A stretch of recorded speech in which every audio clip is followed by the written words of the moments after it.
गणेश प्रसाद मिश्र न्यास धौर्रा द्वारा सनातन धर्म पर संगोष्ठी का आयोजन किया गया। पूरा वीडियो देखिए, आपको दिखाते हैं। भाषा की उन्नति के लिए चाहे भीमकुंड की संस्कृत पाठशाला हो, चाहे हमारा उपनयन संस्कार की व्यवस्था प्रयागराज के कुंभ मेले में हो, यह सब व्यवस्था होने वाली है। आप सब लोगों को हम सनातन धर्म को आगे बढ़ाने के लिए, सनातन संस्कृति की रक्षा करने के लिए आमंत्रित करते हैं कि आइए गंगा यमुना सरस्वती के संगम। गंगा और यमुना तो बहती हुई दिखती है, लेकिन सरस्वती ज्ञान रूपी को कहा गया है, सरस्वती अदृश्य है। तो आइए हम बिना जाति पंथ भेदभाव के हटाते हुए प्रयागराज में 13 जनवरी से हमारे मेला स्थल पर आए। जिसको जब समय मिले कम से कम एक बार जरूर जाना चाहिए। एक दुनिया का अनोखा और सबसे बड़ा उत्सव है, जिसकी हमारे प्रधानमंत्री जी ने दुनिया के सब देशों को निमंत्रण भेजा। हमारे मुख्यमंत्री श्री योगी आदित्यनाथ जी ने हर राज्य के मुखियाओं को निमंत्रण भेजा कि आइए और सर्व कुंभ में भाग लें। ऐसी सबकी प्रार्थना है। मैं अपने बुंदेलखंड क्षेत्रवासियों से अनुरोध करता हूं कि आप सब लोग भी आए। सनातन की बात अब नई कहां से आई। हमारे जिले के एक बड़े संत ने सनातन धर्म को लेकर बहुत अच्छी एक यात्रा शुरू की। मैं उसको प्रणाम करता हूं। सबको जोड़ने की बात है। सनातन धर्म वैदिक धर्म ही कहा जाता है। सनातन शब्द संस्कृत का है, जिसका अर्थ शाश्वत धर्म है, सदा रहने वाला धर्म होता है। ऐसे में कोई सनातन धर्म को मानता या पालन करता है। सनातन धर्म जीवन जीने की कला है। सनातन धर्म कई तरह के दर्शनों से मिलकर बना है, जिसमें वेदांग, योग और सांख्य दर्शन शामिल है। वेदांग दर्शन के मुताबिक आत्मा ही सच है और ये हर मनुष्य में मौजूद है। योग दर्शन में शरीर और मन को नियंत्रित करने का उपाय बताया जाता है, तथा सांख्य दर्शन प्रकृति और पुरुष के बीच के रिश्ते को कहते हैं। कई बार प्रश्न उठता है कि सनातन धर्म और हिंदू धर्म कुछ अलग है या एक ही है।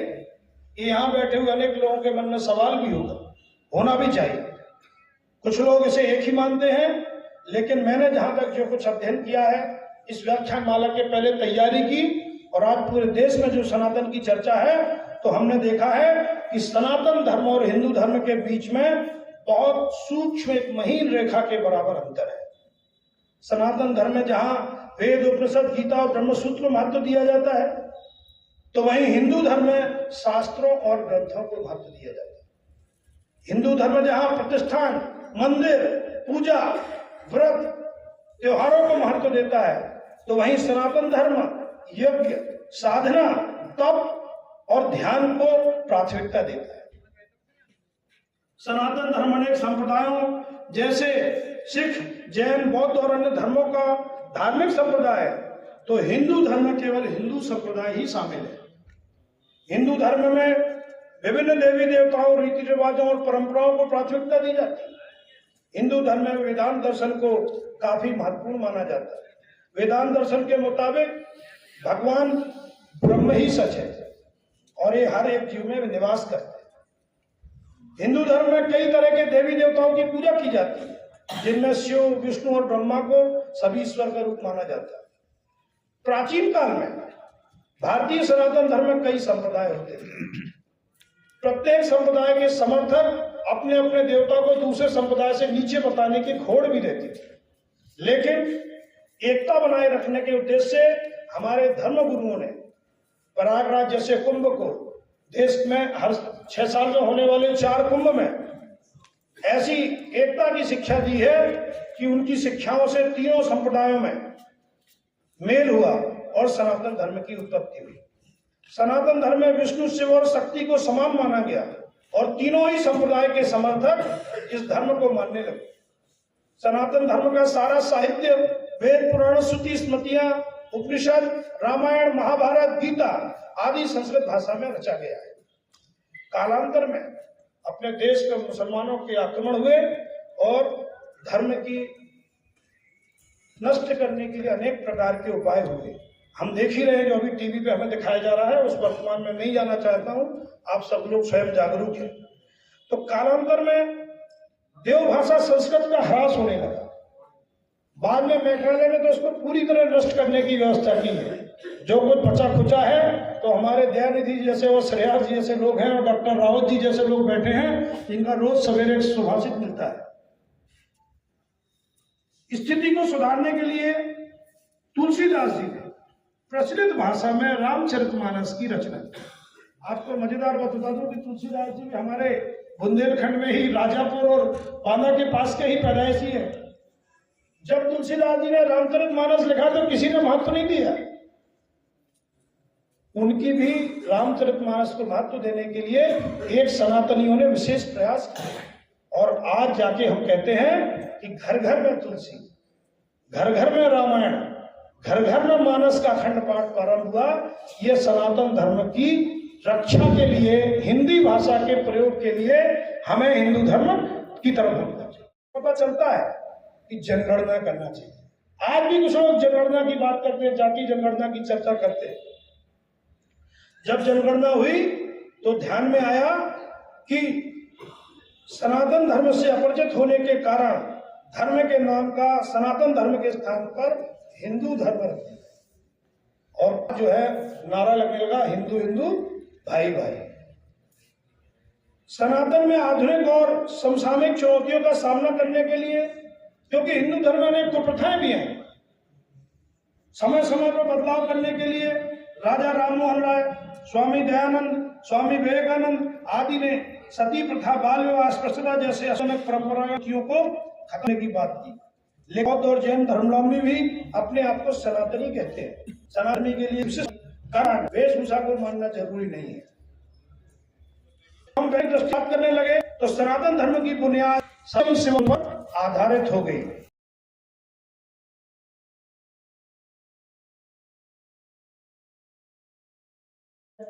खेल का मैदान है, अन्य प्रकार से किसानों की आमदनी ठीक हुई है और हर साल सब्जियों के बीज देते हैं और सब्जियों के बीज देके होता है कि किसान आत्मनिर्भर बने, अपने खेत पे घर में सब्जियां होता है।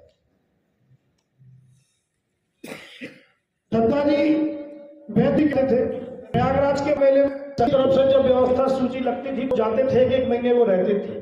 ऐसी प्रेरणा हुई कि भीमकुंड वाले जी मिले और उन्होंने एक पंडाल भैया जी दत्ता जी के नाम से, ट्रस्ट के नाम से लगाना चाहिए। मैंने कहा मैं कहाँ देखो, समय नहीं, बोले आप आदेश करिए हम जाएंगे। पिछले 7 साल से आपको बताना चाहता हूँ, साल 500 वासी उसमें निभाते हैं। इस बार के कुंभ में वो 1000 की हो गई।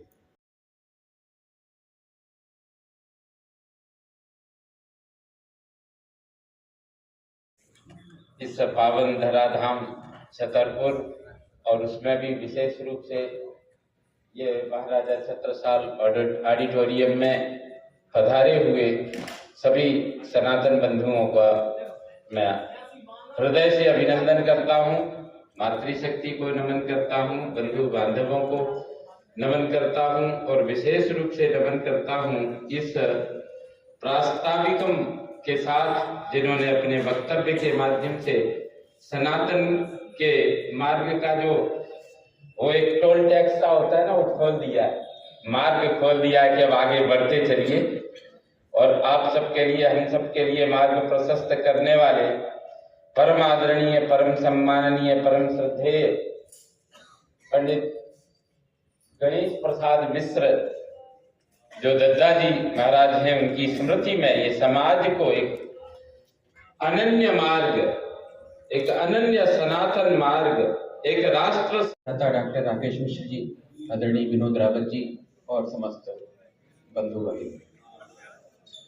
विषय बहुत स्पष्ट है कि पूज्य दत्ता जी का जो कृतित्व था उसको उसके पुण्य प्रेरणा से प्रेरित होकर के यह व्याख्यान माला आज अष्टम पायदान तक पहुंची है।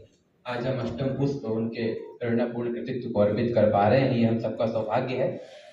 चिंतन भी यही था कि नगर की एक ऐसी व्याख्यानमाला के रूप में यह व्याख्यानमाला स्थापित हो, जैसे आदरणीय श्याम जी कह रहे थे कि जिसके आलोक में, जिसकी रोशनी में यह नगर कुछ संकल्प धारण कर सके और उसको वह अनुभूति हो। हमारा सनातन धर्म अनुभूति प्रेरित करता है, अनुभूति प्रेरक है।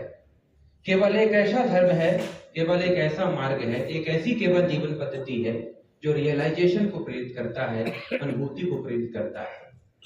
और दुनिया में आपको इस विषय पर आयोजित इस सभागार में व्याख्यान माला में उपस्थित आज के कार्यक्रम के मुख्य अतिथि और मुख्य वक्ता जिन्होंने कितनी महत्व है इस विषय पर अपना उद्बोधन दिया, हम सबका मार्गदर्शन किया, मैं न्यास की ओर से उनका हार्दिक अभिनंदन करता हूँ, हार्दिक धन्यवाद व्यक्त करता हूँ।